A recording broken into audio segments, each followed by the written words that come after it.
संदीप सिंह जो है 2018 के अंदर एक माइनर यौन शोषण के मामले में, एक विशेष एक्सक्लूसिव बता रहा हूँ, पूरी मीडिया में कहीं नहीं रिपोर्ट है, अप्रैल 2018 के अंदर एक माइनर यौन शोषण के मामले में मॉरिशस के अंदर पुलिस ने डिटेन किए थे संदीप सिंह।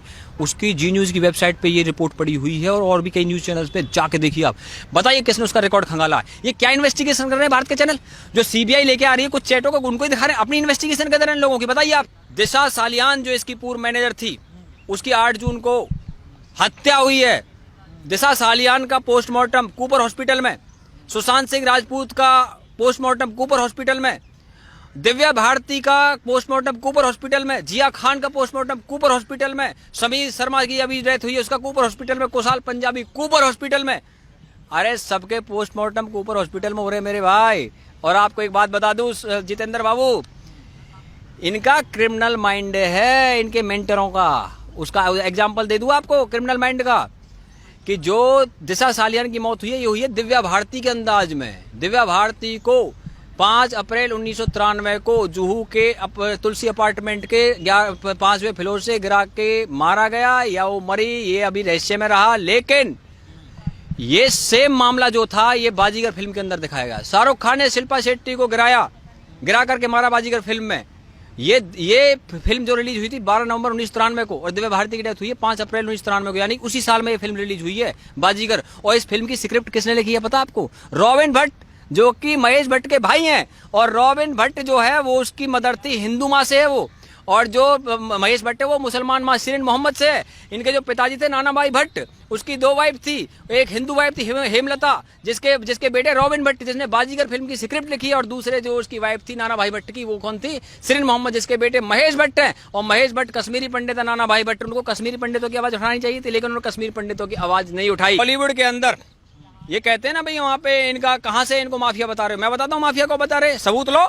महेश भट्ट का बेटा राहुल भट्ट 26/11 के हमलों में उसका नाम आया था। किसने लिया था नाम? डेविड कोलमैन हेडली, जो कि मुंबई हमलों का मुख्य आरोपी था।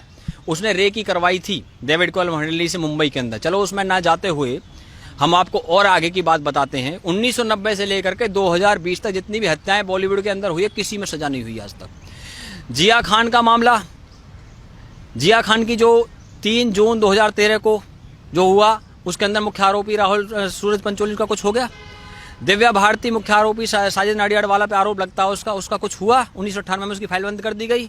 और मुझे आप बताइए गुलशन कुमार हत्याकांड, जिसका आरोप नदीम श्रवण जो संगीतकार है उसके नदीम पे जो यूके के अंदर रहता, बताइए वो यूके से यहाँ आ गया क्या? नहीं आया ना। लेकिन आए कौन है? ये जो लोग सोचते हैं मुंबई में बैठ करके हमारा कोई कुछ नहीं करेगा, अरे भैया अबू सलेम और मोनिका बेदी को पुर्तगाल से भारत लेके आ गए, और क्रिश्चियन मिशेल को दुबई से भारत लेकर के आ गए, एक्सट्रेडेट किया था। उसके अंदर Christian Michel Agusta Westland deal का मुख्य आरोपी था। और अगस्टा वेस्टलैंड डील वो डील है जिसके अंदर कोर्ट के ऑर्डर में लिखा है कि सिग्नोरा गांधी यानी कि Shrimati Gandhi, Sonia Gandhi is the main accused. Subramanian Swamy ने भारत की पार्लियामेंट में खड़े होकर के बोला था कि Sonia Gandhi is the main accused in Agusta Westland deal. और उसी अगस्टा वेस्टलैंड डील के कोर्ट के ऑर्डर में भारत के 4 पत्रकारों के नाम थे, इटली के मिलान कोर्ट में थे। और वही पत्रकार अब कहां पे है वो दुनिया के अंदर? मुझे बताइए। जो फ्रेंडली मीडिया जैसे बोलते हैं, उन घोटाले में नाम है, उसकी फाइल खुलनी चाहिए। और आज आपको बता दूं, एक विशेष बात बताना चाहता हूं। वोरा कमेटी का नाम सुना आपने? 1993 के जो बम ब्लास्ट हुए थे उसके बाद में वोरा कमेटी बनी थी। उस वोरा कमेटी ने जो पॉलिटिक्स का अंडरवर्ल्ड के साथ घालमेल है बॉलीवुड वालों का, उसके लिए उन नामों की लिस्ट तय करी थी। और वो वोरा कमेटी की रिपोर्ट आज तक जो है पब्लिक नहीं की गई है, केवल उसके 20 पेज पब्लिक किए गए हैं, बाकी पेज नहीं पब्लिक किए गए। आज मैं भारत के होम मिनिस्टर से चाहता हूं उस धमाका कर देगी भारत के अंदर। वो उस रिपोर्ट के अंदर ऐसे नाम है, उसमें दाऊद इब्राहिम की डी कंपनी से जिन लोगों के संबंध थे मुंबई और दिल्ली के अंदर, उन लोगों के नाम वोरा कमेटी के अंदर है। वोरा कमेटी की रिपोर्ट एक्सपोज की जानी चाहिए, क्योंकि भारत के पत्रकार भी, आपको पता है कि भारत का सुप्रीम कोर्ट रात को 3 बजे खुला, 25 एडवोकेट गए। किसके लिए खुला? दाऊद इब्राहिम की डी कंपनी का गुंडा था वो याकूब मेमन, जिसके लिए भारत का सुप्रीम कोर्ट खुला था। दुबई में बैठ करके उन लोगों ने यहाँ भारत के सुप्रीम कोर्ट के लिए एडवोकेट भिजवा दिए। और जहां तक बात है, आपको मैं बता दूं, आज ड्रग्स के मामले सामने आ रहे। अरे भैया ड्रग्स के मामले, जितेंद्र जी मैं एक ऐसा व्यक्ति हूं, ये तो जब अभी सुशांत का केस आ गया इसलिए चैनल वाले बोल रहे हैं, हम तो पहले से भी जब इन चीजों की चर्चा करते रहे हैं, क्योंकि ये money laundering, drugs casting couch, इसका सारा जो वहां पे घालमेल है, ये एक मामला नहीं है, ये मल्टीपल मामले हैं। मल्टीपल मामले कैसे, उदाहरण के साथ बता देता हूं। बंटी सचदेव कॉर्नरस्टोन कंपनी का सीईओ, कॉर्नरस्टोन कंपनी के अंदर दिशा सालियान काम करती थी, कॉर्नरस्टोन के अंदर ही श्रुति मोदी काम करती है। जो ये श्रुति मोदी है, ये एक्स मैनेजर है किसकी, सुशांत सिंह राजपूत की। और श्रुति मोदी जो उसके अंदर मैनेजर रही है, तो कॉर्नरस्टोन की जो कंपनी का मालिक है बंटी सचदेव, उसको कल इंटेरोगेट किया सीबीआई ने। बंटी सचदेव की जो बहन है सीमा सचदेव, वो सोहेल खान की वाइफ है, और उनके अरबाज खान के संबंध है, ह्यूमन के साथ संबंध है बंटी सचदेव के। बंटी सचदेव जो है वो विराट कोहली, केएल राहुल, रविंद्र जडेजा, युवराज सिंह, इनके ब्रांड को मैनेज करते हैं। सानिया मिर्जा का मैनेज करते हैं। हरियाणा की जो जाट छोरी विनेश फोगाट है, उसका ब्रांड मैनेज करते हैं। और इसकी जो कंपनी है कॉर्नरस्टोन, उसकी वेबसाइट पे जाइए, कहते हैं किंगडम ऑफ 7 ड्रीम्स, यानी किंग ऑफ 7 ड्रीम्स, जो 7 किंगडम्स का मैं किंग हूं, ऐसा उसके वेबसाइट के अंदर लिखा है। तो उसको इंटेरोगेट किया गया है। तो उसका जो क्रिकेट, बॉलीवुड, पॉलिटिक्स, तीनों जगह मामला है। और आज जो ड्रग्स के बड़े बड़े पेडलर निकल रहे हैं, मैं आपसे पूछना चाहता हूं, जो वर्ल्ड के अंदर ड्रग्स का सारा कारोबार चलता है, आज से थोड़ी चलता है, ये तो बहुत लंबे समय से चलता है। लेकिन आज जो भारत सरकार की जो एजेंसी है, जिसका नाम है नारकोटिक्स कंट्रोल ब्यूरो, तो नारकोटिक्स कंट्रोल ब्यूरो जो वहां पे गई हुई है, होम मिनिस्ट्री को रिपोर्ट करती है, सीबीआई पीएमओ को रिपोर्ट करती है, ईडी फाइनेंस मिनिस्ट्री को रिपोर्ट करती है। आज भारत सरकार का पूरा तंत्र आज वहां पे इन सब चीजों को निकालने में लगा हुआ है। और जितेंद्र जी, आपको एक बात और बता दूं, मैं अगर मैं आज चर्चा कर ही रहा हूं तो देखिए, इसमें 6 मार्च 2017 को करण जौहर ने लंदन स्कूल ऑफ इकोनॉमिक्स के अंदर बोला था कि कंगना रनावत को बॉलीवुड से आउट करो, she is playing women card and victim card. Exact quote कर रहा हूं उसके वर्ड को। अब आप मुझे बताइए, करण जौहर कौन है कंगना रनावत को बॉलीवुड से निकालने वाले? करण जौहर को क्यों चिढ़ हो रही है भैया इस चीज की? करण जौहर सबसे पहले इस बात का जवाब दें कि अप्रैल 2018 के अंदर उसके घर पे जो पार्टी हुई थी, उस पार्टी पे ड्रग्स की पार्टी बताया जा रहा है, उस पे आरोप लगे थे ड्रग्स लेने के। तो मैं आपसे जानना चाहता हूं, आप मुझे बता दीजिए कि करण जौहर की पार्टी में कौन कौन लोग शामिल थे? रणबीर कपूर था, अर्जुन कपूर था, मलाइका अरोड़ा थी, दीपिका पादुकोण थी, विक्की कौशल थे, उसके अंदर ये वरुण धवन था, शाहिद कपूर था। इस पार्टी के बाद में एफआईआर करवाई थी मनिंदरजीत सिंह सिरसा ने, जो कि है दिल्ली के अंदर एक बीजेपी के एमएलए। आप मुझे बताइए कि जब ये पार्टी सामने आ गई तो उसके बाद में मुंबई पुलिस ने उन पर कार्रवाई क्यों नहीं की? और मुंबई पुलिस के जो कमिश्नर साहब हैं, वो तो बहुत अच्छे रहे पूरे जीवन में, बल्लभगढ़ से आ गए, फरीदाबाद में उनका गाँव पड़ता है। और ये सारा जो खेल है भैया, मैं तो आपसे एक ही बात कहूँगा जितेंद्र जी, जो सबसे बड़ी जो चीज़ है वो ये है कि ये सब सीबीआई के घेरे में और इनका फ्यूचर अंधेरे में है।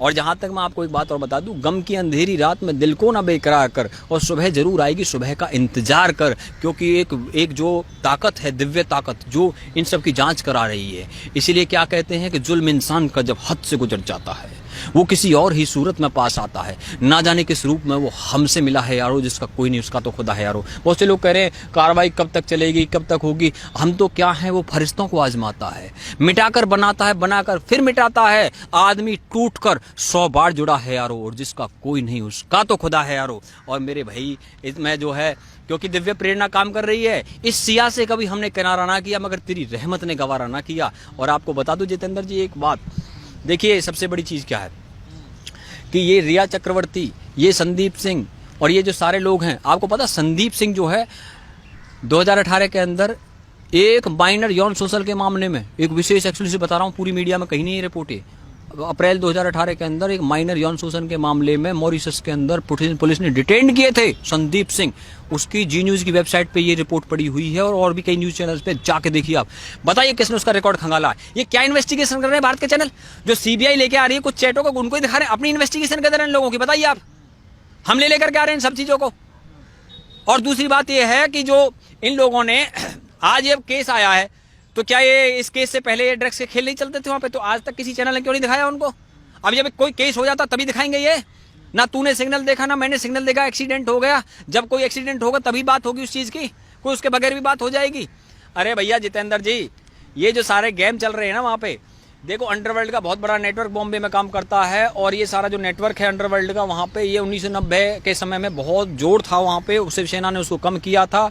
और अंडरवर्ल्ड का जो नेटवर्क है वो दुबई से और कराची से संचालित है। इसको डी के गैंग बोलते हैं, दुबई कराची गैंग। और आपको मैं और बात बता दूं, एक बेंगलोर के अंदर नारकोटिक्स कंट्रोल ब्यूरो जो कि जांच करती है ड्रग्स के मामलों की, उसने वहाँ पे डी अनिका नाम की एक छोटी सी एक्ट्रेस को निकाला। आप कहोगे इसका नाम क्यों ले रहे हो? उसका कारण बता देता हूं। उसकी चैट में साउथ के top 10 superstar, top 10 star, top 10 south के, उसमें ड्रग चैट में नाम है उनके। इसका मतलब साउथ की भी पूरी इंडस्ट्री ड्रग्स में डूबी हुई है। बताइए आप मुझे। और वो ड्रग्स बेंगलोर में कहां से आया था? ब्रुसेल्स, जो कि बेल्जियम की राजधानी है। और वहां पर एक बहुत बड़ा इवेंट फेस्टिवल होता है जिसमें पूरे यूरोप के लोग आते हैं। उसके अंदर ड्रग्स का बहुत बड़ी पार्टी उसमें आयोजित होती है। उसका टुमारोलैंड नाम का वो फेस्टिवल है। टुमारोलैंड फेस्टिवल से वो ड्रग्स बॉम्बे के अंदर आया। कौन सा था? उसमें मैथालीन, कोकेन, मरिजुआना, एमडीएमए, पीसीबी ड्रग्सों के नाम बता रहा हूं।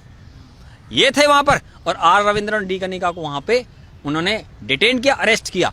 अब आपसे मैं पूछता हूं कि इन सब के तार जो हैं, मैं आपसे पूछता हूं सिर्फ सुशांत केस के अंदर, जितेंद्र जी आप बताइए, सुशांत केस के अंदर जो 5-6 लोग हैं, केवल उन पे ही सजा होनी चाहिए या जो पूरा का पूरा जो ड्रग्स का धंधा चलता है इस पीढ़ियों को बचाने के लिए काम चलना चाहिए? मैं आपसे पूछता हूं।